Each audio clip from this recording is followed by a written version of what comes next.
senhoras e senhores, sejam bem-vindos em mais um episódio aqui na nossa maratona aqui, onde eu estou respondendo dúvidas de vocês. E hoje eu separei mais 3 dúvidas pra gente bater um papo aqui. A primeira dúvida é do Rodrigo. Ele falou o seguinte: olá Fábio, tudo bem? Estou finalizando a preparação dos meus documentos e organizando minha ida à Itália.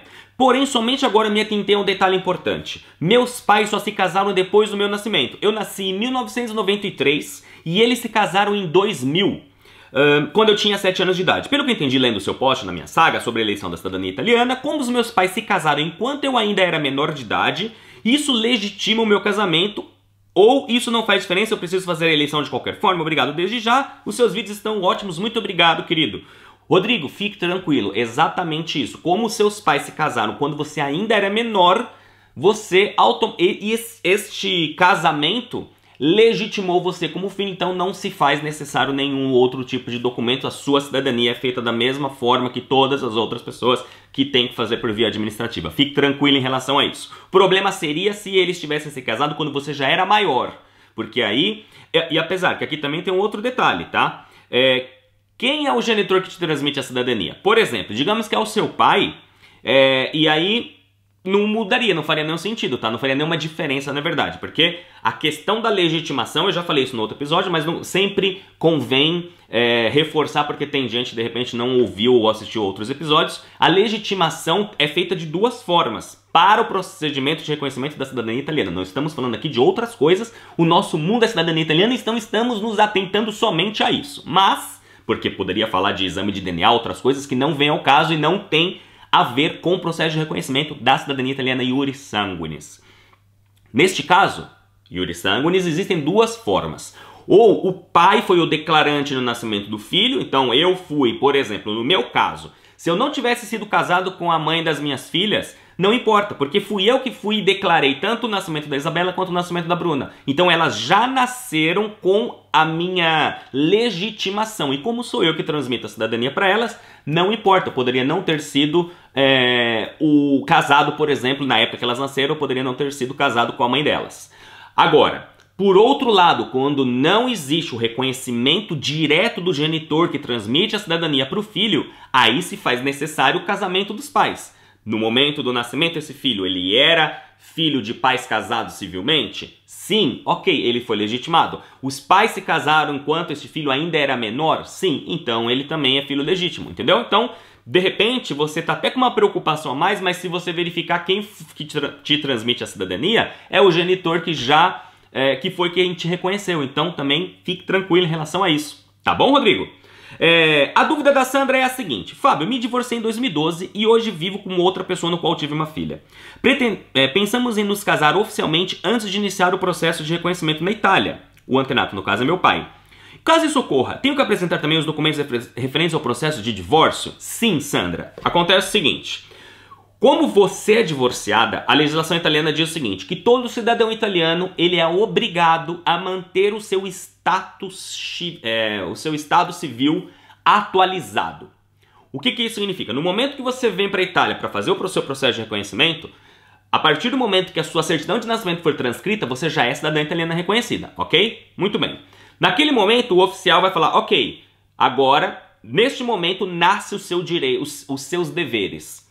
Muito bem, aqui eu tô vendo que você nasceu, obviamente, eu tô vendo que você se casou a primeira vez e você se casou novamente.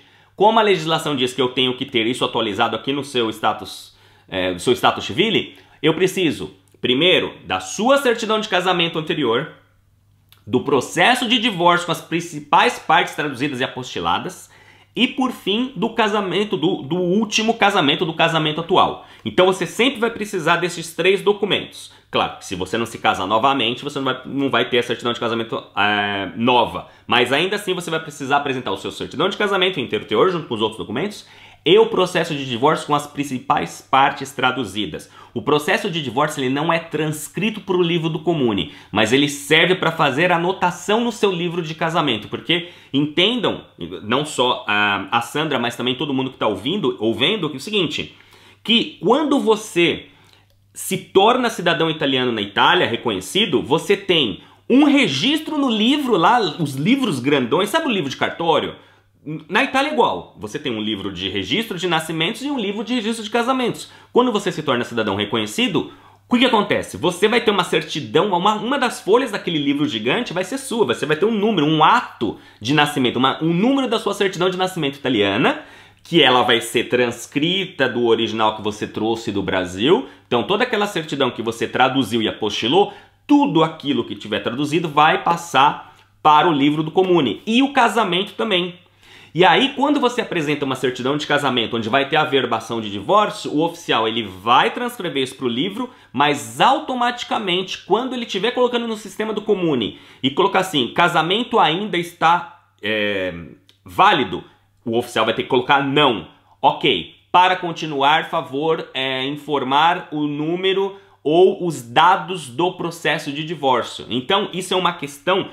Eu estou falando dos sistemas dos comunes que eu já trabalhei, eu já vi isso acontecendo. Pode ter comunes na Itália que não utilizam o mesmo sistema, porque isso muda de região para região, cada um tem um fornecedor, mas eu cansei de ver quando ela ia tentar emitir ou até cadastrar uma certidão de casamento, parava porque faltavam os dados do divórcio, porque ela tem que colocar todas as informações. E aí, quando ela está com o divórcio em mãos, ela vai colocar um ato, ou vai falar, eu não sei agora quais os detalhes específicos, se coloca naquele campo, e a partir do momento que aquele campo é preenchido, que ela clica em OK, aí sim ela consegue dar continuidade, finalizar a transcrição do casamento para poder então imprimir uma cópia ou mandar diretamente para o livro para ser impresso lá no livrão grandão, tá bom?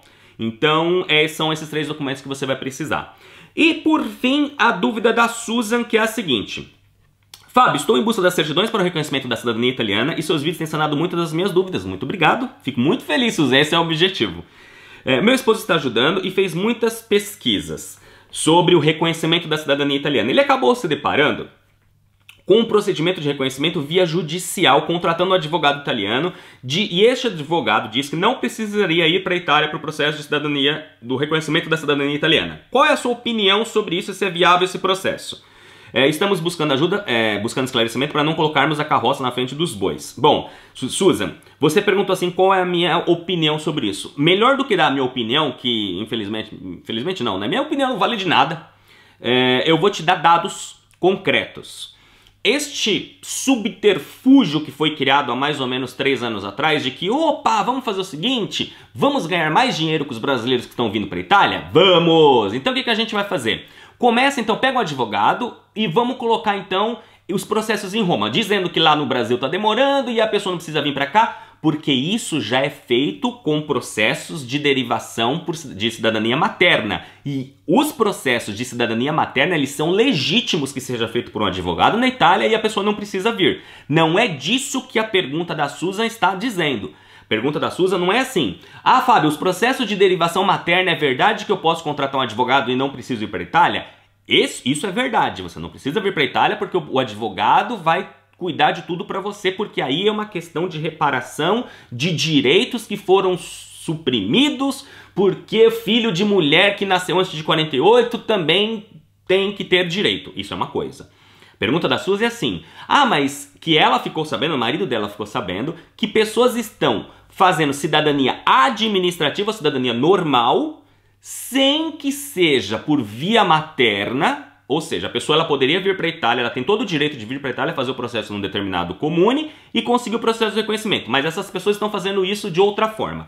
Então, Susan, ao invés de dar minha opinião, eu vou dar dados concretos. As primeiras pessoas que fizeram isso conseguiram, porque era uma coisa nova, chegou nos tribunais em Roma e isso aconteceu, mas eu não sei a partir de que número, 10, 20 processos, todo mundo começou a perceber e falou, peraí. Inclusive, na verdade, os consulados no Brasil começaram a receber as ordens de fazer a transcrição dos documentos e começou a dizer, peraí, por que vocês estão aceitando que essas pessoas solicitem judicialmente o pedido em Roma, sendo que elas têm direito total de ir para a Itália fazer o processo de forma administrativa ou fazer aqui no consulado? Aí, os tribunais em Roma começaram a perceber que é verdade. Por que essas pessoas estão fazendo isso? E a partir deste momento começaram a não aceitar ou não dar a causa ganha a estas pessoas. Infelizmente, as pessoas continuam vendendo esse tipo de coisa. E pior, quando uma pessoa vende algo desse tipo, e aí se você quiser tirar a prova dos 9, Susan, e todos vocês que estão ouvindo, se de repente vocês aí que caíram neste conto de que não precisa vir para Itália, a gente faz tudo para você, perceba no momento que chegar um contrato, porque pelo amor de Deus, você nunca vai fazer nada com alguém sem um contrato de prestação de serviços. E eu falo isso, né? Enfim, não preciso falar isso. Você não contrataria um advogado no Brasil sem um contrato, não é? Então, você também não contrataria um advogado na Itália sem um contrato, e nem um advogado na Itália sério te faria alguma coisa sem contrato, porque um contrato ele salvaguarda de ambas as partes.